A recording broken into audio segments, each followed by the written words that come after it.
all anyone is talking about is how Creator Clash is failing and it's a disaster. Yep. So I thought in order to combat some of this negativity and maybe try to sway some people into having some sympathy for the fighters and maybe put a positive spin on all this and get people motivated to support the event, I thought I would go on Keemstar's podcast.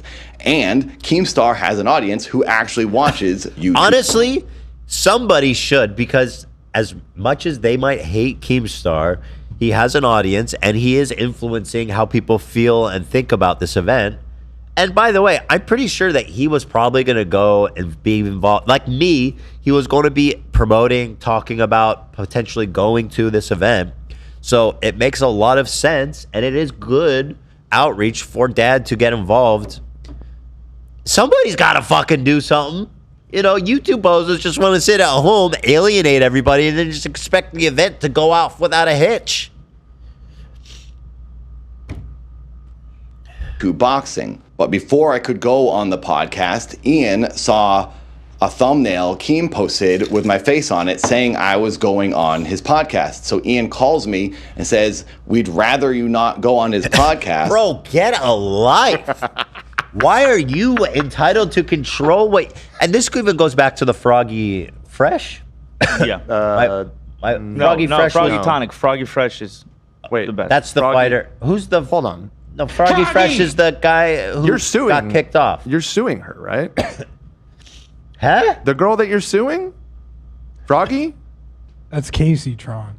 No. What is happening? He's making... Frogan. Frogan. Oh, okay. I gotta find Froggy. You've been gone for too long, man.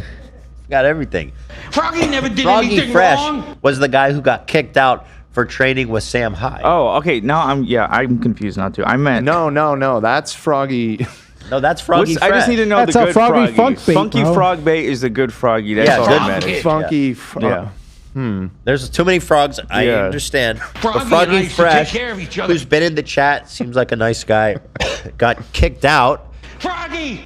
for training with Sam Hyde. And back then, it was at least somewhat defensible because he had this conflict with Sam, and Froggy had made some really gross comments against Anisa. Okay, and so... But now, looking back, they're trying to control who fucking Dad is interacting with. What makes you entitled to tell him what to do? Like, how dare you? Froggy. Also, just as an event organizer, how incompetent can you be? The man is trying to fucking get the word out. That's more over the point I was Like, what are you thinking. It's like, doing? yeah. They literally will not let anybody promote They're this fucking morality event. policing all their fighters. They don't know what the fuck they're doing. They really don't. It's staggering. Because we don't know what he's going to say. I said to Ian, it doesn't really matter what Keemstar says because he's going to talk trash about the event regardless. Yes. Whether I go on the podcast or not. If I go on, maybe I could at least combat that. And Yes, get a positive voice in there to represent the event and get people talking about the event anyway. Yeah. Since when do boxing events need only positive, happy things and, good times and happy things? No conflict, no shady characters. What are you talking about, bro? Trying to think, but nothing happens. God We damn. want our blood sport to be PC as possible, okay? Yeah, exactly. He fucking morality policed me right out of the picture, you know? try to sway some people and defend the event and make people kind of feel some sympathy for me and the other fighters and possibly turn the tides and get people to come around on this. Ultimately, I told Ian I wouldn't go on the podcast because now I'm thinking I'm rocking the boat. I don't want to make people upset. I don't want to get Ian and Anisa to kick me off Creator Clash because I'm being controversial or I'm stirring the pot and causing problems. I really didn't want to get kicked off. And I also didn't want Anisa to call me and get after me again for doing something that she didn't like. I thought this was too risky for me and I was jeopardizing my own stance in position in this event. So I said, fine, I won't go on the podcast. But the whole time I'm thinking, I really do want to There's a note here. It says, I did eventually go on the podcast last month after Ian and Anisa left.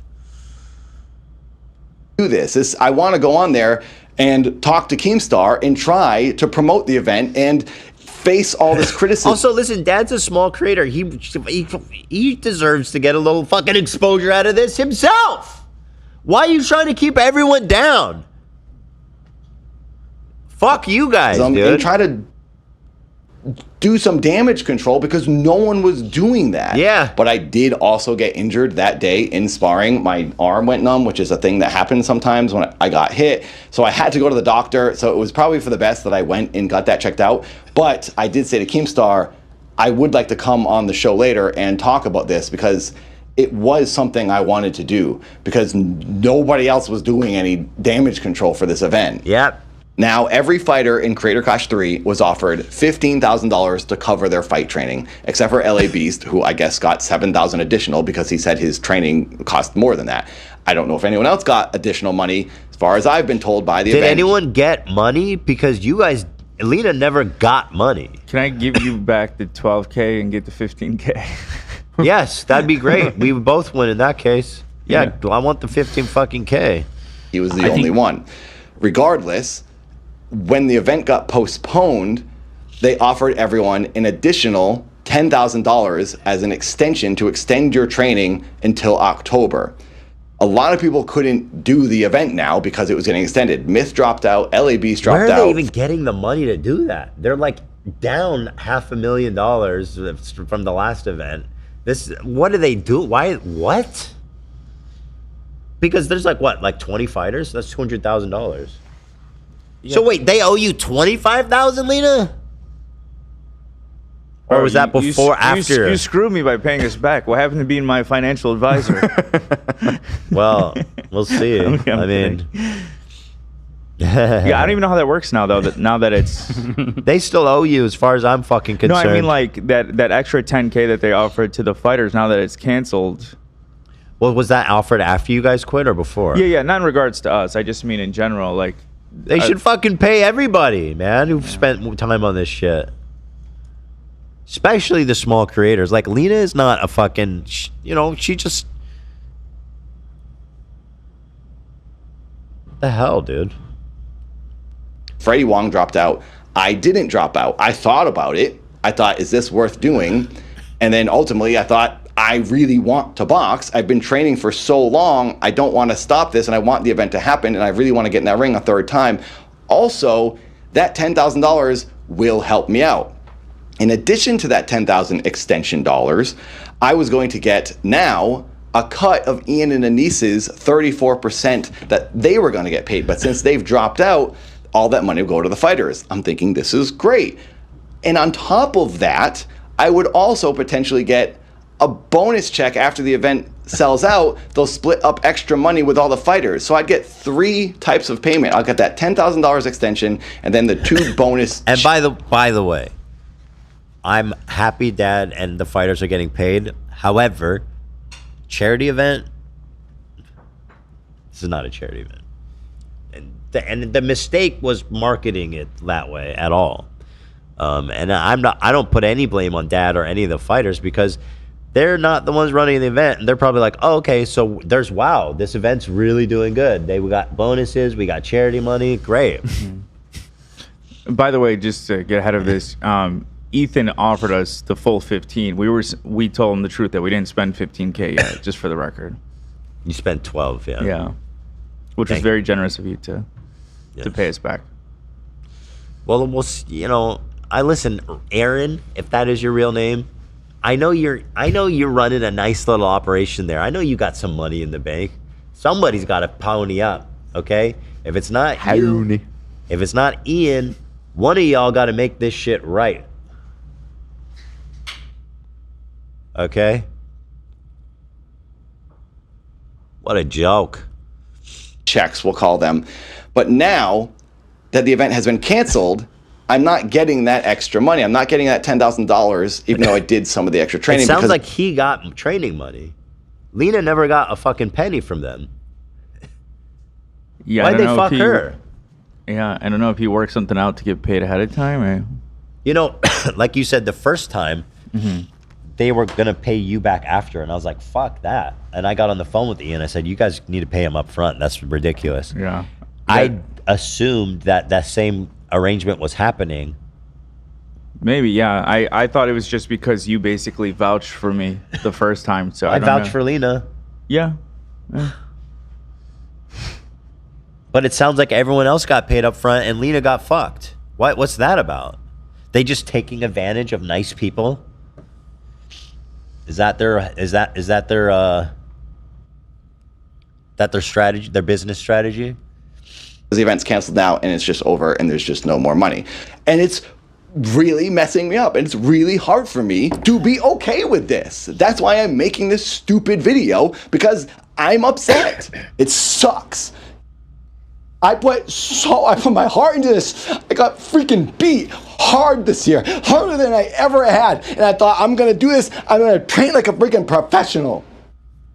Keep my head down, avoid this drama, and now here I am, screwed. At this, I just sort of spilled my guts and got kind of worked up. Then I remembered more things I wanted to say, and I tried to compose myself a little bit better, so the video's a bit wild. The last thing I want to say is that I always tried to be respectful of them, publicly and personally, when I was talking to them. Yeah. I've always given them the benefit of the doubt and never really wanted to place blame on them or anyone. And then it turns out they were just talking trash about me behind my back. Yep. Ian's coach said on H3 that they used to say I was weird and talk trash about me. And then I also heard the same thing from Froggy Fresh 2 years ago. Wow. I don't care if people think I'm weird because So they're telling Froggy Fresh, confiding in him about talking shit about other fighters. Like, how trashy can you be? Froggy. That's the editor. No, that's Froggy Tonic. Froggy Fresh is the guy that kicked off. Did he say that? same thing from H3 that they used to say I was weird. No, you're right. And You're talking about Froggy Fresh, yeah. talk trash about me. And then I also heard the same thing from Froggy Fresh 2 years ago. I don't care if people think I'm weird because I do make weird videos. I like being different and unique. I'm used to people saying I'm weird. I was just very surprised that it was happening by 2 other creative people. I thought they were like me, and I didn't expect them to make fun of me for being They ain't like us, buddy. I'm weird and creative and cool and funny like you are. These guys, They don't know what the fuck they're doing. that's putting it mildly. Anyway, that's Dad. Go show him some support. He got fucked over. All Yeah, these fighters please did. go support Dad. Dad is family, you know.